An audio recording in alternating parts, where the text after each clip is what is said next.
We begin tonight in Abuja, the nation's capital, where the meeting between the federal government and officials of the Academic Staff Union of Universities to address the lecturers' industrial action has ended without a resolution. The meeting, presided over by the Minister of Education, Mr. Adamu, lasted over 3 hours. At the end of the meeting, the National President of ASU, Professor Bello, says the meeting to resolve the strike that began on November the 4th, 2018 will continue at a later date. Some of the issues still under contention are the funding of public universities, earned academic allowances, salary shortfalls, and pension matters. We have started the discussion, we are continuing, and the discussion will continue at a later date. That's all I can say for now. That's all I can say for now, please. That's all I can say for now. Thank you. In the meantime, the industrial action embarked upon by the Academic Staff Union of Universities lingers. The House of Representatives, they've expressed concern over the issue. Chairman of the House Committee on Tertiary Education, Aminu Sulaiman, has asked the federal government and ASU to go beyond resolving the current strike by providing lasting solutions to the crisis. Representative Sulaiman made this appeal when he led members of the committee on an oversight visit to the Ministry of Education. In a statement, the Ministry of Education says the government is desirous of ending strikes in the education sector despite challenges of funding. President Muhammadu Buhari has approved increase in the salaries, allowances and pension for policemen in the country. This came to the fore when members of the Police Service Commission and the leadership of the Nigerian police paid a thank you visit to President Muhammadu Buhari at the State House. The president gave the approval in hopes that it will increase the performance of the force and strengthen security in the country. Our State House correspondent Ibrahim Adra reports. We need the welfare of the police to be enhanced because the idea of security in our nation has become a problem, and the police should be encouraged in order to see that all eyes are on them, and the entire populace of this country would want the police to perform. And that's the main reason why we are here, that the police needs to be encouraged. The police is a friend of the people, and the people want to see more and expects more in the police force.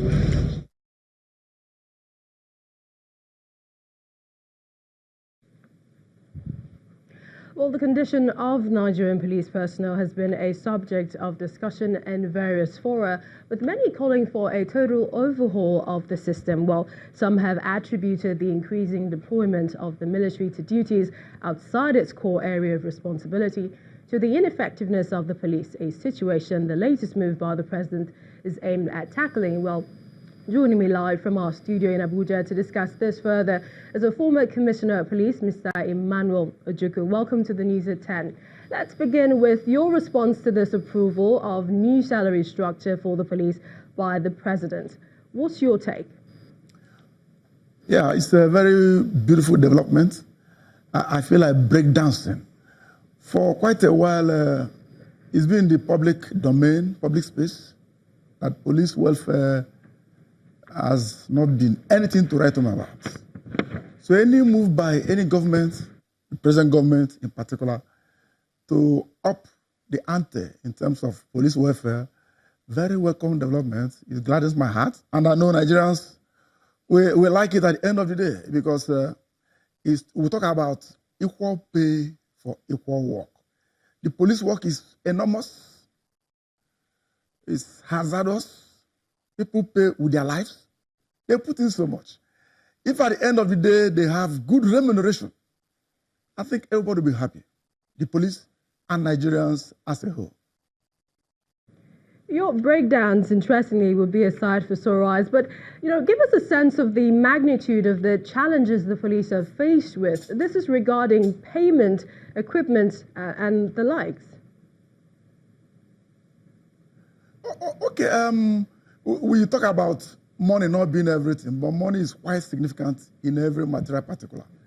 The police is scandalously funded, underfunded in terms of welfare, in terms of equipment, in logistics, the wherewithal to deliver. It's been a far cry. And I do believe that if governments of today takes up the gauntlet to look into police equipment, the welfare, the motivation of the officers and the men, and then provide the necessary logistics to do the work. Everybody will stand to benefit because you cannot send somebody to catch an armed robber with bare hands, and if he does catch him with bare hands, he needs soap to wash his hands. So I think it's a welcome development. By the way, over the years now, a number of governments have set up commissions to look into why the police is underperforming. A number of solutions have been proffered, but governments over the years have never really, regrettably, put their money where their mouth is. Not much has been done with respect to respecting the very recommendations these commissions or committees have submitted to the government that set them up. Most of them are lying in, gathering dust in shelves. So if the current government will take it up, as we just had in the papers and in the announcement, and begin to look into the way we thought to make the police operational and to make them the front runners, which they are, frontliners, which they are, in terms of international security, Nigeria, everybody will doff their hearts for this government. So, Mr. Ojukwu, you feel that, talks that the military is said to have taken up much of the responsibilities ascribed to the police in terms of, you mentioned internal security, you're saying this would reverse the trend completely? Yes, it is not the duty of military to be in the forefront of internal security. It is the police prerogative. It is the police baby. But where the police is not able to do it, no thanks to underfunding, no thanks to low motivation. We want to solve our problem, so we bring in the military to begin to do jobs meant for the police. They ought to come as assistants to the police. That's what the Constitution says. But when we now allow somebody to go to university before going to primary school, you find that, we are putting the cart before the horse. So we've not got it right by making the military to operate in many areas of this country. In over 30 states, you have military doing internal security duties, which is not their job.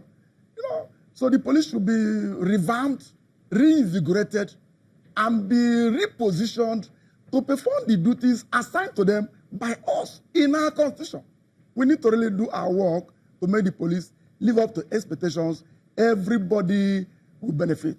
Mind you, the tone of the policing you have in a country determines the tone of its democracy. So if we militarize our democracy by having military in every nook and crannies of this country, we are not doing well to our democracy. We need to grow. The police are the front runners in promoting and protecting democracy. And finally, Mr. Ojukwu, unfortunately, the police have been attributed in terms of high level of corruption attributed to the police in Nigeria. Would it become a thing of the past with this move by the government? The move by government to increase police welfare will never wipe away corruption. Corruption is a Nigerian factor. We have to deal with it holistically. It will be hypocritical to look at the police as corrupt and other sectors are clean. That is not true. The truth is that corruption is a Nigerian problem and Nigerians are dealing with it. As we deal with it, the police will be on the front line to make sure corruption goes down the drain. We don't need it because it's destroying everybody, the police inclusive. All right, we'd like to thank you, former Commissioner of Police, Mr. Emmanuel Ojukwu, for talking to us on the News at 10. The President has countered the All Progressives Congress National Working Committee, which warned members against dragging the party to court, and this is over their grievances. In a statement, President Muhammadu Buhari insisted that anyone who feels deprived of their rights is at liberty to approach the courts for redress. Some members of the party who felt dissatisfied with the fallout of the recently concluded primaries of the party had resolved to take legal action on the matter, a decision the APC-NMC has kicked against. But reacting to the position, the party, the president says, quote, "We can't deliberately deny people of their rights. We agree that party primaries should be conducted either through direct, indirect, or consensus methods. And if anyone feels unjustly treated in the process, such a person can go to court. The court should always be the last resort for the dissatisfied. For the party to outlaw the court process is not acceptable to me. End of quote. President Buhari also asked APC members to work with the Reconciliation Committee set up for the 6 geopolitical zones by the party and not a purported Presidential Committee on Reconciliation, insisting that the party is the only body authorized to constitute such committees. A former Chief of Army Staff General Ishaya has told a Lagos High Court sitting in Ikeja how an alleged fraudster Fred Ajidua collected millions of dollars from him, totaling about $8.4 million. Well, General Bamayi told the trial judge, Justice Josephine Oyefeso, that Ajidua obtained the money from him in 25 tranches while purporting to be acting on behalf of the Senior Advocate of Nigeria, Chief Afe Babalola. Well, the money, according to Bamayi, was meant to be part payment for professional fees allegedly charged by the legal icon to handle his trial for the attempted murder of the late publisher of the Guardian newspaper, Mr. Alex Ibru, and 2 others. He further told the court that he raised the various funds from the proceeds of sale of properties in Victoria Island, Dolphin Estate, Yaba, and Lekki, all in Lagos. He also said he sold his landed properties in Kaduna, as well as proceeds from his farm, which he had been engaged in since 1994. The court later adjourned to the 20th of December for continuation of trial.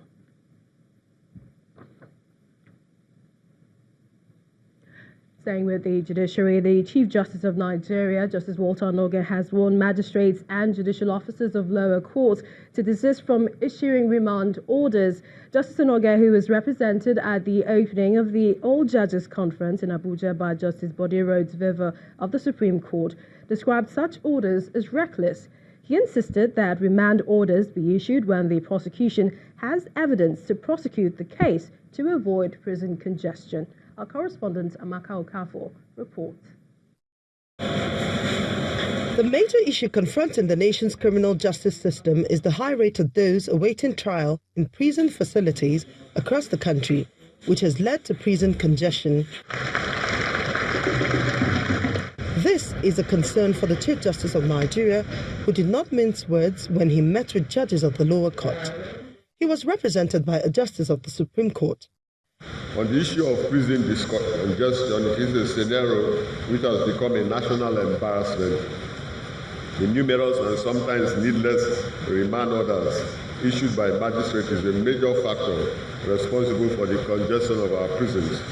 Reckless remand orders must not be issued by your court where it appears that the police lack evidence to prosecute a criminal matter, or your courts do not possess the requisite jurisdiction to entertain such matter. I had recently also directed that chief magistrates and magistrates should pay frequent visits to police stations within their jurisdiction to inspect the cells and, where appropriate, free detainees who have no prima facie case against them or have been unduly detained without bail. He is also concerned about the non-implementation of the judicial autonomy laws, especially at the state level. The funding of the judiciary is crucial as the most important index for assessing its independence. It is clear that the litmus test to determine how free and democratic any nation is will be to take a cursory look at its judiciary to find out if the executive is prepared to obey the principle of separation of powers. The judiciary can only grow when and if it embarks upon continuous reforms in the discharge of its statutory responsibility to uphold and protect the rights of citizens, preserve the rule of law, and ensure adherence to due process. Gathering to exchange ideas are no doubt necessary, but what is most important is that the lessons learned are applied to ensure adequate justice delivery. Amaka Okafor, Channels Television News.